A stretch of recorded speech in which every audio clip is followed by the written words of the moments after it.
Welcome back to BSing Sports, ladies and gentlemen. Ryan, you have to unmute yourself because you muted yourself. Again, thanks for coming back to BSing Sports, where we do a little BS and we talk a whole lot of sports. This week we've got. Sorry, I'm a little thrown off by the way the mute button didn't fix itself there at the end. We got a nice show for you as we've done the last 2 weeks. Oh, I'm sorry, you guys can't see my face because of my glasses. We're doing. AFC South, NFC South predictions. As like I said, we've done division predictions the last couple of weeks. We're just going to continue with it. Right now, we're on the South. Next week, we'll do at some hot take right off the bat too. We have a hot take right off the bat. I will bring it up. We're going to talk the AFC first anyway, so I will bring it up. There we go. Petrov-Toski. We take the glasses off, because you can see the reflection of the computer screen and in the glasses, so it just makes for a really distracting show. Yeah, sorry about that. So hot take: Titans, Jags, Colts, Texans. We'll get into why that's a hot take with our predictions. We're not going to address it as an individual situation. Thanks for joining the show and listening to us. I know you said you got a soccer game to go watch or something like that, but our show is better, so you should watch us. All right.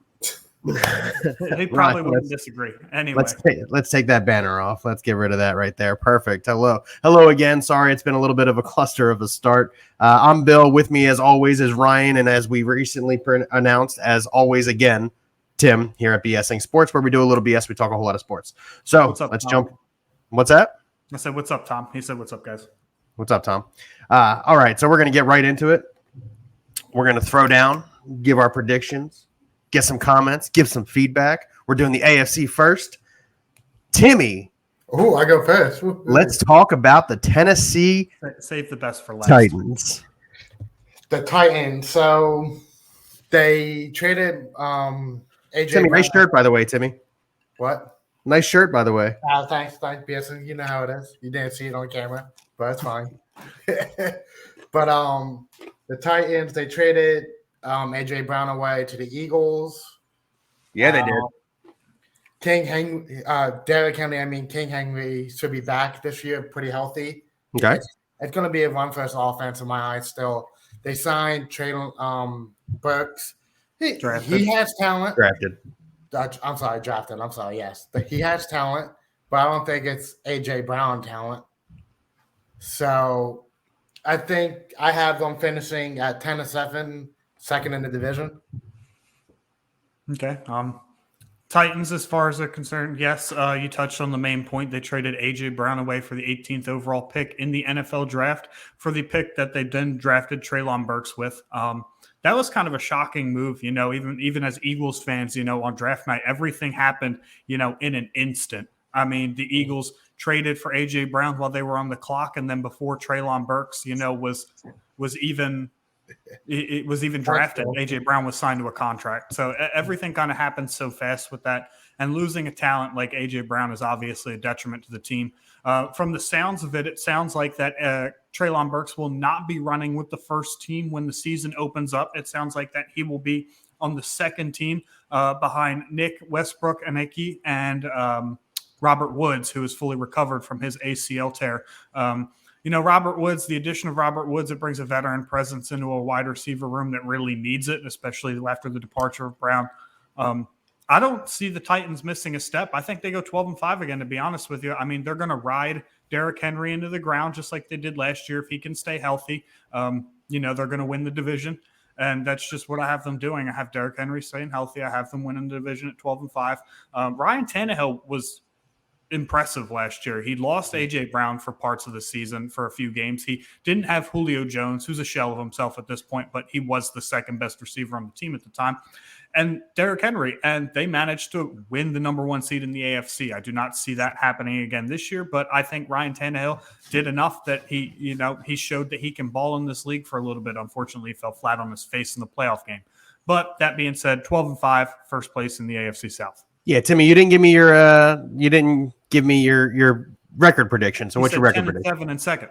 Oh, did he? I'm sorry, yeah, I missed that part. 7 and second, but I want to go back real quick to Treylon Burks. Ryan, you mentioned that he has the talent and everything. I hear a lot of not training camp but preseason that he has a lot of asthma problems right now. He really can't breathe out on the field. That's why I think he's on second team right now until he get that under control.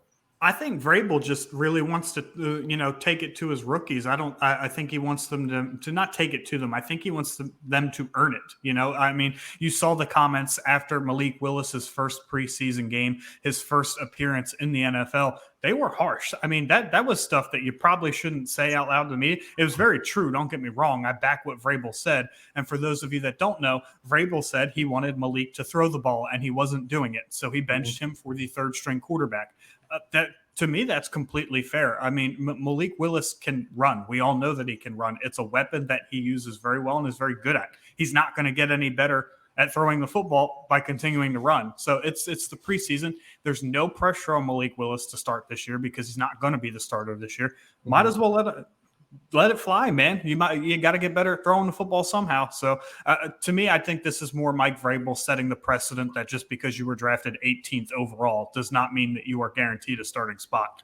Yeah, and I mean, listen, Mike Vrabel also came from that Bill Belichick type style coaching model, and Belichick is the same way. He'll draft a guy 101. He doesn't give a crap who it is, and they won't play for 3 seasons because he doesn't like their hustle. He doesn't like their work ethic and stuff like that. He'll play the guy who's busting their hump in the room, doing what he's asking them to do. And Vrabel is very much the same. So for the Malik Willis thing, I like that he got benched for the third. In Vrabel's sense, I think that he got benched for the third string quarterback that particular evening. As for the Trayvon Burks information that information that Timmy gave, early in training camp and in preseason, now he's had several asthma attacks out on the field. I'm curious as to how that got missed, in all the conditioning testing at his pro day and stuff like that. But I mean, look, asthma is something that's conquerable, and I'm sure that every NFL trainer is trained to deal with it, and I'm sure they'll get him right. As for the Titans, Tannehill returns for another year is my first note. As Ryan pointed out, he was phenomenal last year, had none of his big piece weapons, and he still played really, really well. Derrick Henry comes back happy and healthy, and now he's got a running back who can spell him where he did not previous years. He doesn't have to carry 100% of the load the entire time. Will he carry 90% of the load? Probably. But the fact that Haskins can come in and spell him from time to time is going to be huge, especially for his health, in my opinion. Sounds like Haskins is going to be the 4th string. Sounds like he might make the practice squad for now. Yeah, I don't even say for now. I think Dontrell Hilliard has that second role locked up pretty good. All right, fair enough. Either way, Henry can be spelled at this point, and that's important for a guy his size, coming off of an injury, trying to get back into the swing of the game and stuff like that. As you guys already pointed out, he loses Julio Jones, who was really not even that good last year, but A.J. Brown was big. So the offense downgrades in the wide receiver position. I don't think too much, man. I think Robert Woods is steady as they come, man. I'm not done. Let me roll into it. Let me finish my little points here. I got a whole little document typed up. Let me get in it. They go out and they get Robert Woods, formerly of the Los Angeles Rams. So the offense, like you said, is still I think going to run to the tune of very good. However, their defense got worse. They lose Hassan Reddick. He also goes to the Eagles. Fortunately for us as Eagles fans, I don't have